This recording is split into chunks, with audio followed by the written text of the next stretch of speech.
Ladies, gentlemen, and young ladies, good evening, everyone. You are once again welcome here on the A platform for raising awareness. Featured international news, Ukraine has moved to another level. Ukraine is hitting seriously Russia. Yes, Russia is doing promises, but meanwhile, Ukraine is just hitting. No, in the last 24 hours, what Ukraine did on Russia, it is just incredible. We wonder what is Vladimir Putin up to doing? What is the army Russian is doing? They are there denouncing so much that they are outdated. They only do say these are acts of terrorism. It is state terrorism and so on. Meanwhile, Ukraine is going into the depths and then it hits Russian depth. This strike in question. This time, these are not railways which were struck. It is a Russian oil refinery. This is the very heart of the Russian economy from the front line. That means it's deep into Russian territory. While Russia had spoken here, Russia had said, no, if we are struck only in depth, we will do such, we will do such, we will do such. But I tell you, the time is severe. Let's go deep. Let's see what it's all about exactly. And then behind we go to Peel. So he is a drone operator, according to the information. Already share the video conferencing to the maximum. Share it in all possible groups. It is a Ukrainian drone who reached Bachortostan. Yes, that's the name of the sector that houses the oil tanker. So the endings have been confirmed. Happened yesterday, Saturday, September 13th, 2025. A Ukrainian drone crashed into one of the largest refinery complexes of Russian oil belonging to the Bachneft company. This is one of the largest refinery complexes of Russian oil. The drone aimed Vi after a big smoke.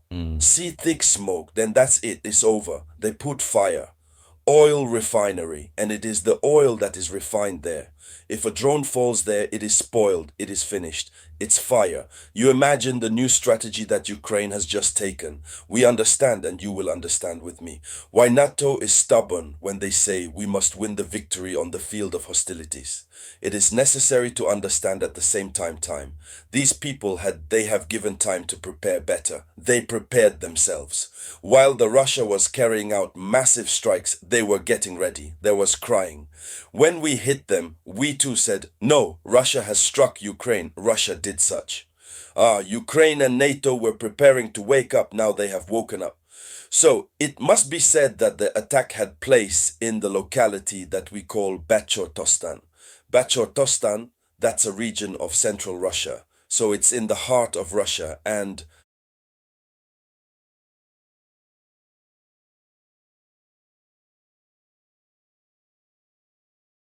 it is 1400 kilometers from the Frank line, Ukrainian. 1400 kilometers of the Frank line in the heart of Russia, in the center, even from Russia.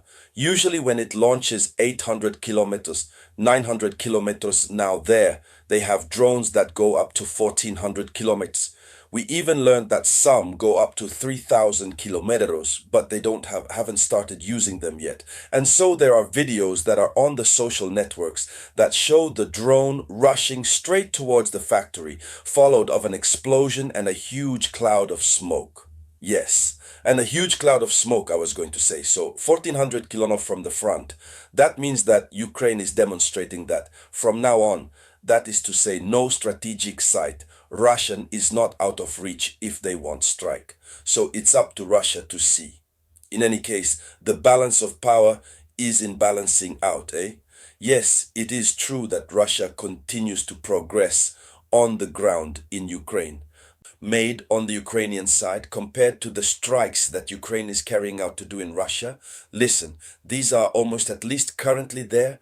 The gap starts at to diminish because it hits Russia Yati.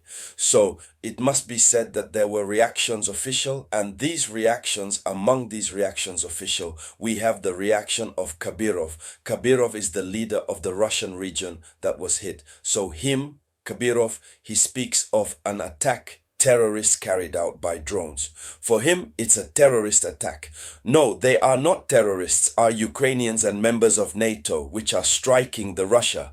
That's it. So the balance sheet temporary, there is no death or injured for the moment. The damage are described as minor too, but there was a fire that broke out and which had to be turned off. And so on the other side, the second drone was shot down by air defense local. This means Moscow minimizes the damage, eh? But Moscow recognizes even though these infrastructures vital are now vulnerable. That's what it means. Infrastructures on which they are based, the life of Russia. These infrastructures which are being hit hard and right in the heart of Russia. So what should we say to this? Level. That's what we are in a new stage of the war energy. Ukraine is targeting the Russian economy. And when we talk about oil refining, it is a pillar of the Russian economy. Finances, the war machine, the oil. Oil. You remember India pays for oil with Russia. China also pays for oil with the Russia and what other country. But if the drones come to strike, it means say they are destroying the economy to rebuild what has been set on fire. It's going to take time and that will require losses financial. So Kiev is trying to strike further to deprive Moscow of income and disrupt its exports. That's the news given. We must destroy everything that can give money to Russia. So after the pipelines, the depots, logistics, these are now the refineries in the interior of the country which are affected. So that means that Russia is in trouble. Strategic consequences for the Russia. That is, Russia must now protect infrastructure far from the front, those who disperse military means. If at the start all the infrastructures which are or who were far from how we are doing, call it, from the front line was in a semblance of security. From now on, these infrastructures are no longer up-to-date base. Ukraine has just proven by A plus B that she can hit any infrastructure wherever it is on the Russian territory. And so, ladies and gentlemen, here is the one of the news. I ask you to share it as much as possible by the grace of Almighty. I come back to you right away the hour with new news. It was the voice of your humble servant, the Samurai.